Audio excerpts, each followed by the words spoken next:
दोस्तों, महात्मा बुद्ध के अनुसार मौन रहने की शक्ति इतनी ज़्यादा है कि यह आपकी सारी चिंता, आपके सारे टेंशन और आपके सारे तनाव को चुटकियों में खत्म कर देती है और आपको एक ऐसा मनुष्य बना देती है जिस मनुष्य से बात करने के लिए दूसरे लोगों की बहुत इच्छा होती है।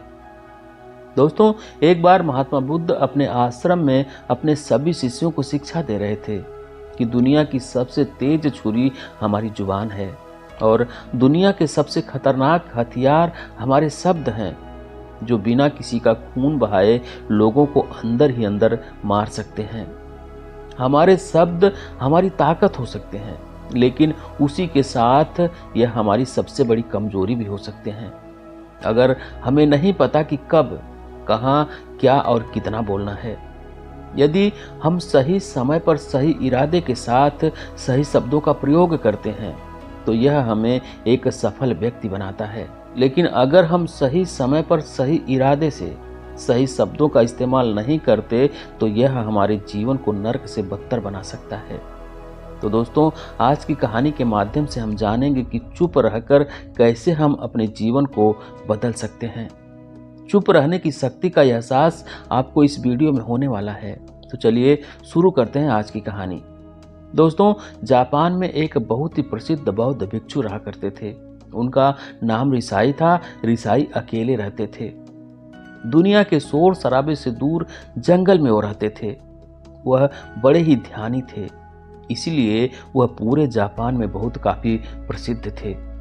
एक दिन एक राजकुमार रिसाई के पास आया और बोला, हे गुरुदेव, मैं हमेशा थका हुआ, निराश और परेशान महसूस करता हूँ। मेरा मन बहुत अशांत रहता है।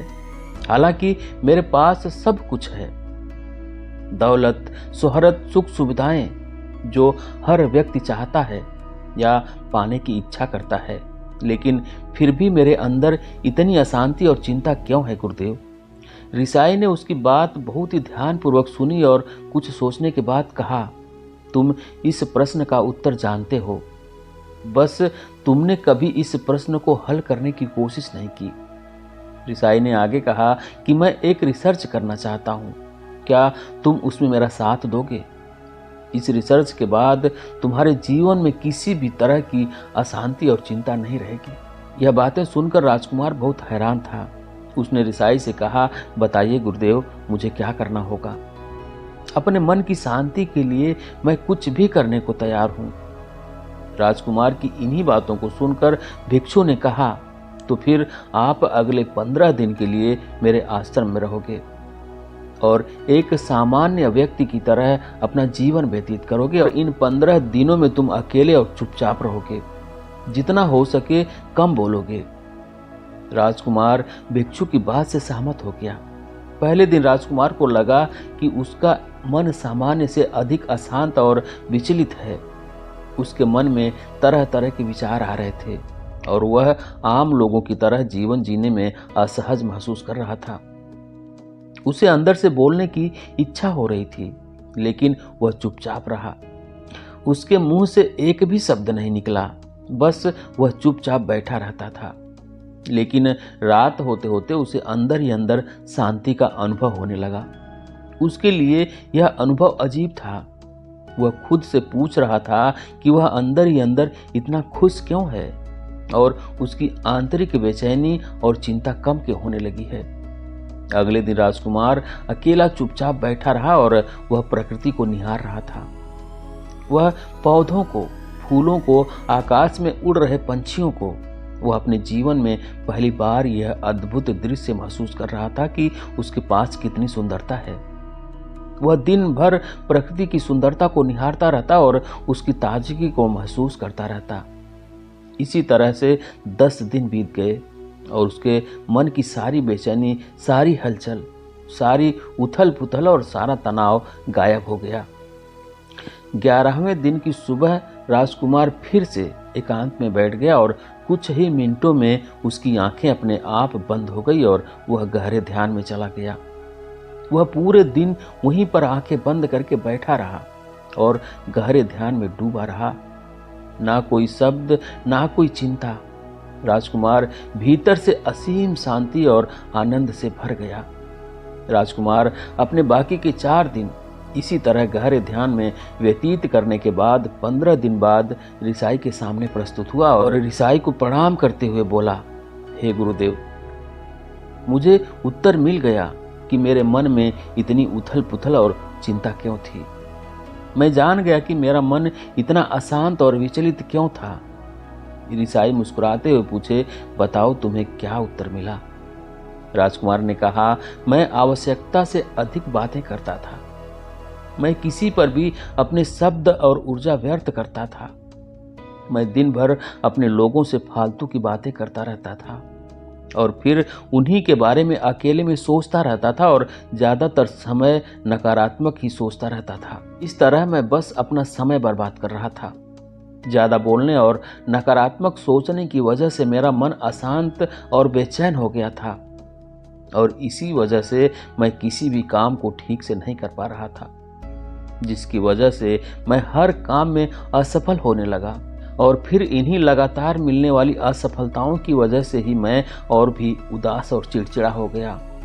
इन्हीं सभी चीजों की वजह से मेरा जीवन नष्ट हो रहा था। लेकिन यहाँ पर बिताए हुए 15 दिन मेरे लिए पूरी तरह से अलग थे। मुझे कुछ अलग ही एहसास यहाँ पर हो रहा था। अब मुझे ऐसा लग रहा है मैं अपना जीवन पूरी तरह से जी रहा हूँ, लेकिन इससे पहले मैं अपना जीवन गलत तरीके से जी रहा था। और मैंने यह भी सीखा कि हमें सिर्फ ध्यान करने की जरूरत नहीं है। ध्यान अपने आप होता है जब हम शांत और मौन होते हैं। ध्यान के पिछले कुछ दिनों के दौरान मैंने जो पहली चीज सीखी वह यह है कि मनुष्य के जीवन की सबसे महत्वपूर्ण चीज स्वयं को जानना ही है। यह सुनकर रिसाई ने कहा, सिर्फ तुम ही नहीं, दुनिया में ज्यादातर लोग जरूरत से ज्यादा बोलते हैं। आज भी लोग ज्यादातर समय केवल एक दूसरे को नीचा दिखाने के लिए बोलते हैं।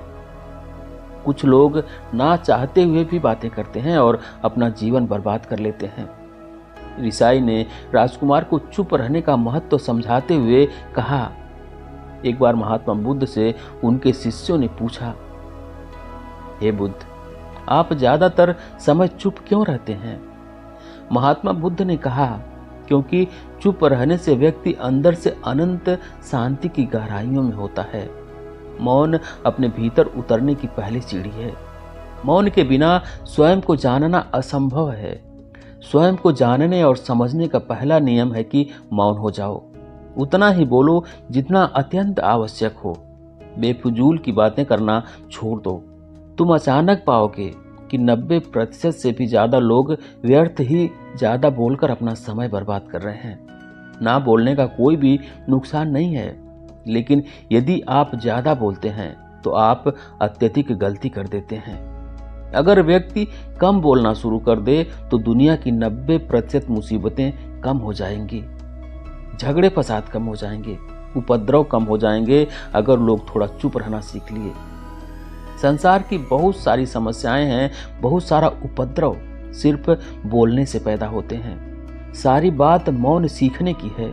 जब तुम नहीं बोलते तब तुम एकांत में अकेले हो गए, भरे बाजार में भीड़ में खड़े हो नहीं बोलते, हिमालय के शिखर में पहुंच गए। जिसने मौन की कला जान ली वो भीड़ में भी अकेले होने की कला जान लेता है। एकांत में तो आदमी स्वर्ग में है। दूसरे की उपस्थिति ही बेचैनी पैदा करती है। पहले तुम्हें चुप रहने की शक्ति को धारण करना होगा। इससे तुम अधिकतर ऊर्जा को बचा लोगे और फिर इस स्थिति में पहुंच जाओगे कि तुम कम बोलने लगोगे।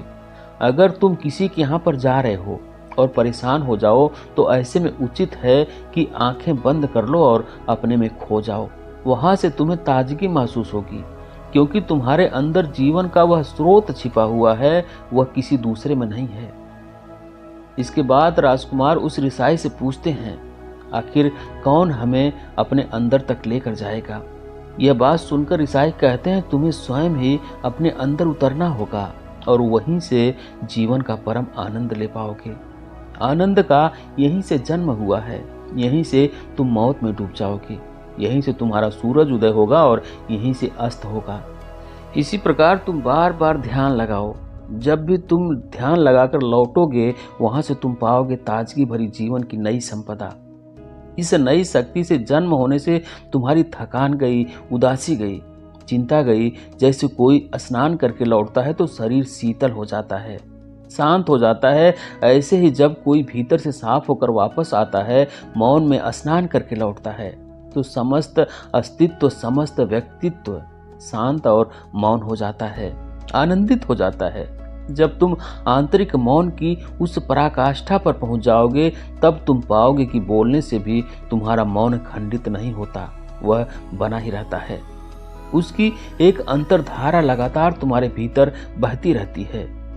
तुम बोलते तो हो, तुम शब्द का उपयोग भी करते हो, लेकिन वह तुम्हारे मौन को खंडित नहीं कर पाती।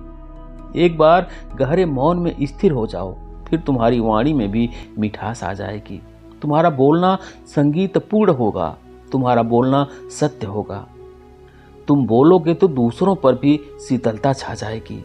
जैसे ही तुम अंदर से चुप हो जाते हो, तुम इतने शक्तिशाली हो जाते हो कि समाज की निर्भरता तुम छोड़ने लगते हो और तुम्हारे जीवन में एक मस्ती आ जाती है जो केवल दीवानों के जीवन में होती है। तुम्हारे चेहरे पर एक नई रौनक आ जाती है, तुम्हारी आंखें किसी अमृत के समान हो जाती है और तुम अनंत शांति के समुद्र में डूबने लगते हो। इतना कहकर भिक्षु ऋषाई ने अपनी बात खत्म की और वह मौन में चले गए। राजकुमार उनका धन्यवाद कर अपने महल में चला गया। दोस्तों, आपने भी अनुभव किया होगा कि बहुत ज्यादा बात करने से दिमाग अशांत हो जाता है, जिससे हम अपने दिमाग पर नियंत्रण खो देते हैं और साथ ही अपना ध्यान भी खो देते हैं। जो लोग बहुत ज़्यादा बोलते हैं, उनके पास किसी एक काम पर ध्यान केंद्रित करने की काबिलियत नहीं होती। वो अपने किसी भी लक्ष्य पर पूरी तरह से ध्यान केंद्रित नहीं कर पाते। अगर हमारा दिमाग एक जगह केंद्रित नहीं है तो हम जीवन की सच्चाई नहीं समझ पाते और ना ही मनचाही सफलता कभी हासिल कर पाएंगे। इसके अलावा भी आपने देखा होगा कि जो लोग अधिक बोलते हैं वह अक्सर लोगों के बीच हंसी का पात्र बन जाते हैं, और जो लोग कम बोलते हैं और अपनी बात पर कायम रहते हैं, उन्हें लोगों से सम्मान मिलता है। लोग उनकी बातों को सुनते हैं और उन पर भरोसा भी करते हैं। जो लोग जरूरत से अधिक बोलते हैं और अपने विचारों के बारे में पक्के नहीं होते, उनका दिमाग अस्थिर और विचलित रहता है, शोर से भरा रहता है, और एक अशांत दिमाग वाला व्यक्ति जीवन में किसी भी चीज में सफल नहीं हो पाता, क्योंकि वह किसी भी काम में फोकस नहीं कर पाता। यदि किसी व्यक्ति को यह पता है कि उसे कब, कहां और क्या बोलना है, तो वह व्यक्ति सच में बहुत बुद्धिमान है, और ऐसा व्यक्ति जहां भी जाता है उसका व्यक्तित्व आकर्षण का केंद्र बन जाता है, और वह जो भी करता है उसमें सफल अवश्य होता है। अगर आप किसी महान और सफल व्यक्ति के व्यक्तित्व को गहराई से देखें तो पाएंगे कि वह कम बोलते हैं और कम से कम शब्दों में अपनी बात खत्म कर देते हैं। वो बोलने से पहले वह चीज़ों और जिसके बारे में उसे बोलना है उनके बारे में गहराई से सोचते हैं। लेकिन जो लोग बहुत ज़्यादा बोलते हैं, बहुत बार झूठ भी बोलते हैं और अपनी बातों से दूसरों के मन और विचारों पर कचरा डालते रहते हैं। वह ज़्यादातर समय दूसरों की बुराई करते रहते हैं, इसलिए उनके अपने भी उनसे नफरत करने लगते हैं। तो दोस्तों, ये थी आज की कहानी। आपको कैसी लगी कमेंट करके ज़रूर बताएं। वीडियो को लाइक करें, शेयर करें, और चैनल पर नए हैं चैनल को सब्सक्राइब करें, बेल आइकन भी प्रेस कर लें ताकि आने वाली सभी वीडियो का नोटिफिकेशन सबसे पहले आपको मिले। वीडियो देखने के लिए बहुत बहुत धन्यवाद।